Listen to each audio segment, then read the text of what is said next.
يا ربي صل على محمد ما لها بالأفق نور كوكب.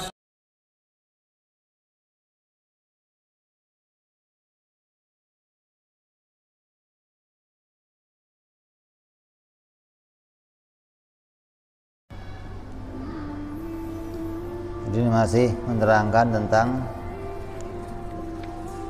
yang berkaitan sama pendapat ulama, sebagian ulama Asy'ariyah yang mengatakan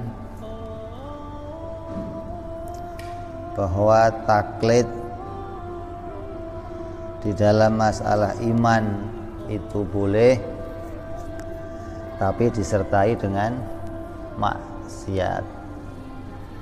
Jadi orang taklid boleh, sah imannya, tapi hukumnya maksiat. Ini pendapat sebagian ulama Asy'ariyah. Tapi menurut pendapat yang lain yang mengemukakan pendapat yang seperti ini, maka dia lemah pendapatnya.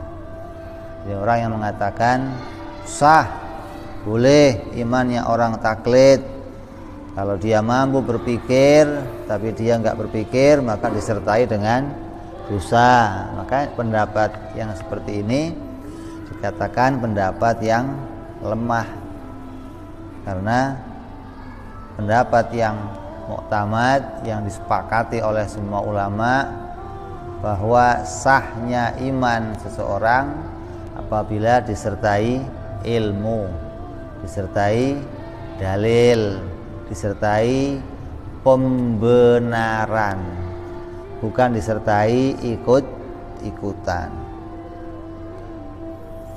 Jadi sebagaimana dikatakan dari awal, ini perkataan Imam Ibnul Arabi yang menyatakan bahwa iman itu tidak bisa diperoleh dari 4 perkara. Tidak bisa diperoleh dari taklid, tidak bisa diperoleh dengan cara dzaruri, tidak bisa diperoleh dari ilham, dan tidak bisa diperoleh dari Quran hadis. Iman tidak bisa diperoleh dari 4 perkara ini. Maka diperoleh dari mana? Dari nazar. Nazar itu bukan syaratnya iman. Orang itu harus mikir, bukan. Harusnya itu makrifat. Iman harus disertai makrifat. Nah, untuk makrifat harus mikir. Jadi mikir itu jalannya untuk apa? Mikir itu jalan untuk makrifat. Thariqah untuk makrifat itu mikir. Nggak bisa thariqah makrifat dari 4 ini, nggak bisa. Pingin tahu tapi nggak pakai mikir. Pingin tahu hanya dari ilham. Pengen tahu pakainya ikut-ikutan. Pengen tahu hanya baca Quran hadis. Ini nggak bisa. Khususnya makrifat tentang Allah subhanahu wa ta'ala nggak bisa diperoleh dari 4 ini. Jadi makrifat dapatnya dari mana? Nazar sahih, berpikir dengan cara yang benar, maka akan memperoleh makrifat. Jadi dari kesimpulan itu, maka dikatakan oleh musannif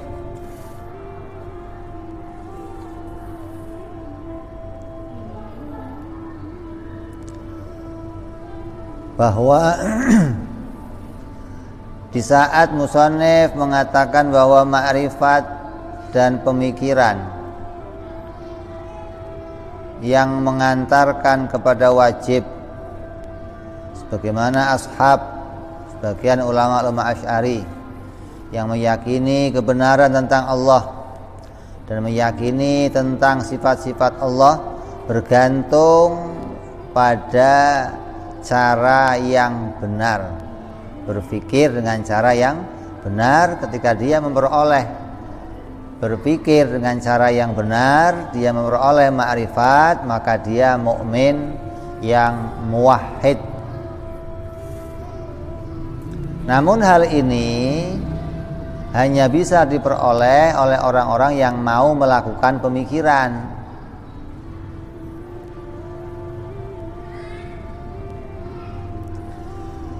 Andaikan hal itu diperoleh oleh orang lain yang mereka itu tidak melakukan jalan pemikiran, maka keyakinannya tidak akan aman dari kegoncangan. Jadi orang yang masuk agama Islam atau anaknya orang Islam yang tumbuh dewasa, ketika mulai memeluk agama Islam tidak dibarengi ilmu pengetahuan, maka ketika dia berjalan di dalam agama, maka tidak akan sepi dari kegoncangan, maka akan mungkin mengalami kegoncangan. Goncang itu akan mengalami keraguan. Ragu yang pertama, ragu pada pendapat bapaknya. Bagi orang yang taklid, ragu sama pendapat orang tuanya. Dari kecil didoktrin gini. Begitu gede ragu dia, apa bener apa enggak bapak saya, ini goncang berarti. Atau orang yang baru mau masuk Islam tapi enggak disertai ilmu pengetahuan, maka ketika dia masuk, maka dia mungkin saja keluar lagi, karena waktu masuk enggak pakai. Jadi, maka menurutku orang itu harus mengetahui setiap permasalahan di dalam akidah dengan dalil, gitu loh. Jadi kata ulama Asy'ariyah, maka seyogyanya kamu itu ya harus tahu masalah-masalah akidah, agar apa? Iman kita tidak mengalami kegoncangan. Iman kita iman yang tenang, yang hatinya mutmain, imannya kokoh, tidak mengalami kegoncangan, tidak mengalami perubahan, walaupun ditempa dengan berbagai macam fitnah. Datang ini, datang itu, hatinya tetap kokoh, mempertahankan keimanan kepada Allah. Tapi kalau kita nggak tahu permasalahan ini, maka ini yang menjadi timbul kegoncangan di dalam hati kita. Keyakinan tidak akan bermanfaat kecuali bila keyakinannya muncul dengan dalil.